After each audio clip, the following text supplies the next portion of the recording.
kedua saya sendiri Melwati. Yang ketiga ada Hamad Nisa. Kami nantinya akan menyampaikan mengenai AI yang kami gunakan untuk assessment. Di sini ada informasi umumnya dulu. Jadi kelasnya itu untuk kelas 7 SMP dengan skill listening. Untuk topik itu ada tentang descriptive text, dan tujuan pembelajarannya yang kami pilih itu mengenai peserta didik mampu mengidentifikasi informasi secara tersirat dan terlihat dalam descriptive text dengan tepat. Oke, jadi untuk AI yang kami gunakan itu ada dua. Yang pertama ada Eleven Labs. Eleven Labs di sini kami gunakan untuk mengubah teks menjadi audio. Dan yang kedua itu ada quizzes. Itu kami gunakan untuk menginput asesmennya yang akan dikerjakan oleh siswanya nanti. Oke, selanjutnya akan dijelaskan oleh siapa? Oke, seperti yang kalian tahu, Eleven Labs ini adalah AI berbasis yang bisa mengubah teks menjadi audio. Di Eleven Labs ini, generator suara AI populer yang dapat membuat ucapan atau suara dari teks dalam berbagai gaya, suara, dan bahasa. Nah, jadi kalian bisa mempersonifikasikan karakter suara dari tokoh yang ingin membacakan teks tersebut.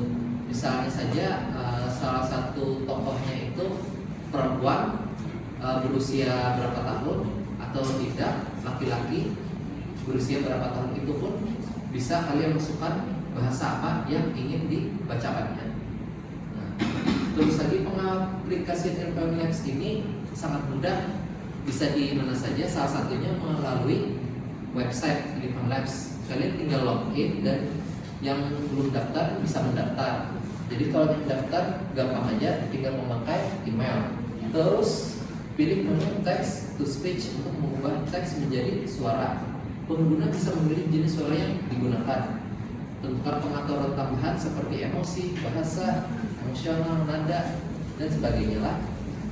Terus lagi klik tombol generate. Dan terakhir simpan file audio untuk digunakan dalam tes. Jadi kalian bisa mengenerate hasil dari teks itu menjadi sebuah suara. Selanjutnya adalah quizzes yang bisa dijelaskan oleh Pak.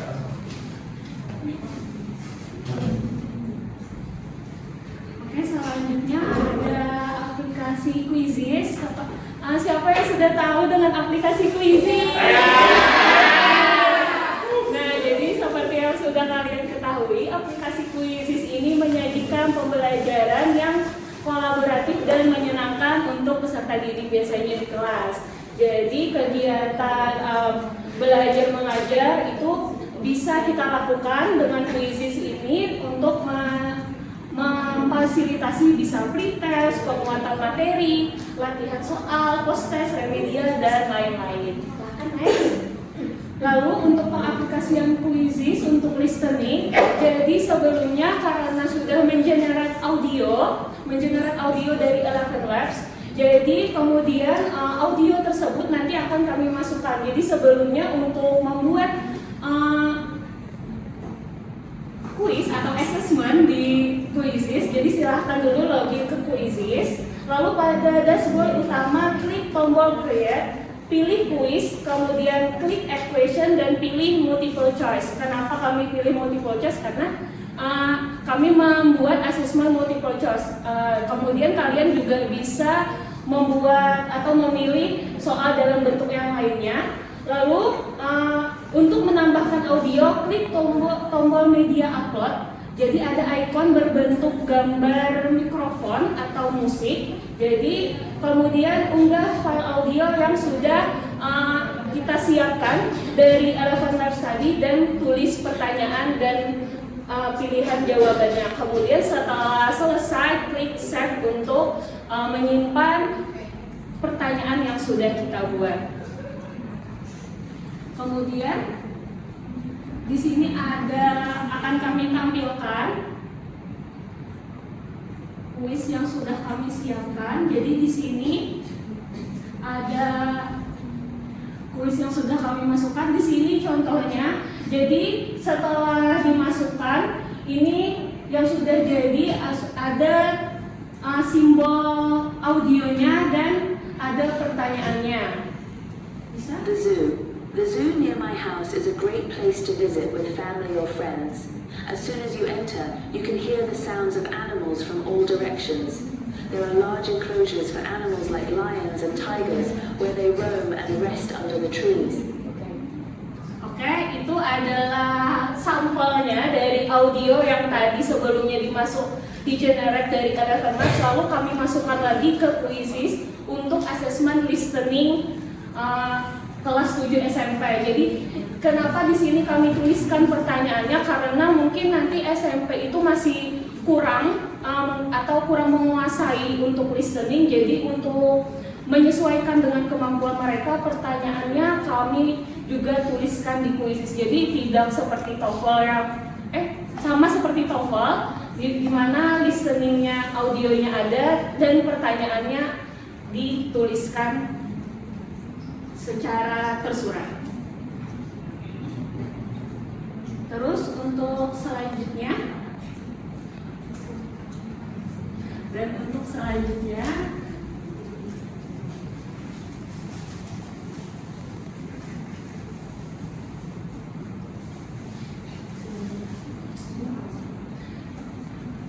kesimpulannya, penggunaan Eleven Labs ini untuk pembuatan bahan listening cukup bervariasi dalam hal suara maupun nada.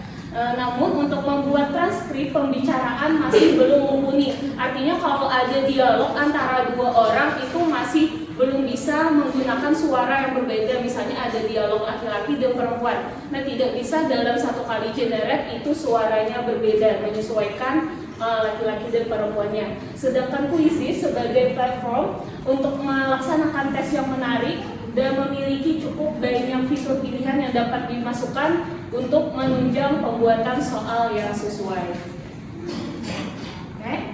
Selanjutnya, apakah ada pertanyaan dari teman-teman sekalian? Ya, silahkan kepada Ruhama Parasya untuk memberikan pertanyaan.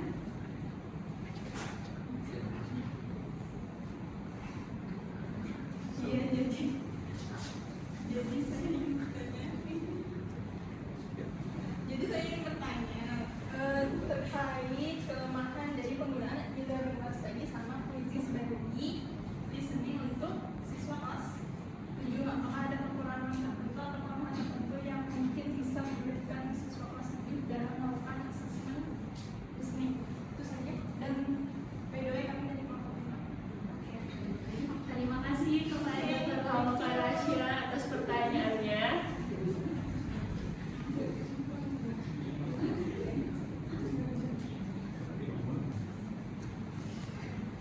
Menjawab pertanyaan dari Ruhama dari kelompok 5, kelemahan dari Eleven Labs ini dalam pembelajaran itu salah satunya tadi yang disebutkan tidak bisa terpisah dalam membuat audio. Misalnya saja dialog, si A berbicara what, terus yang si B menjawab juga how, kayak gitu. Itu nggak bisa seperti itulah. Jadi harus diedit lagi kayak gitu kalau mau berusaha lagi lah untuk memuat teks dialog. Jadi ini cukup membacakan teks narasi saja. Itu saja kelemahannya. Kalau yang kelebihannya tadi, ini bisa dipersonifikasikan gaya berbicara, entah itu dalam bentuk historical person atau seorang tourguide kayak gitu lah. Itu saja dari saya, Eleven Labs.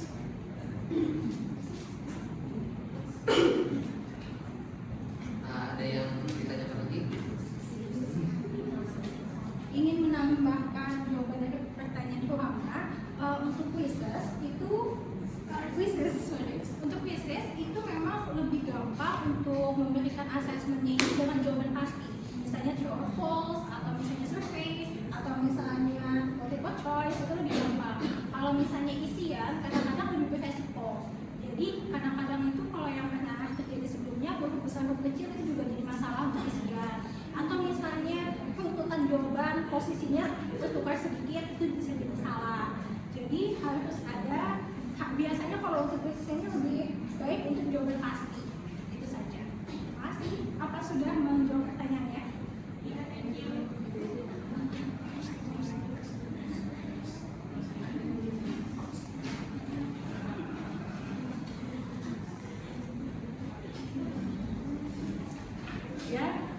karena sudah tidak ada lagi pertanyaan dari teman-teman, maka kami akhiri presentasi kami. Salah dan hilaf mohon dimaafkan. Wassalamualaikum warahmatullahi wabarakatuh. Waalaikumsalam.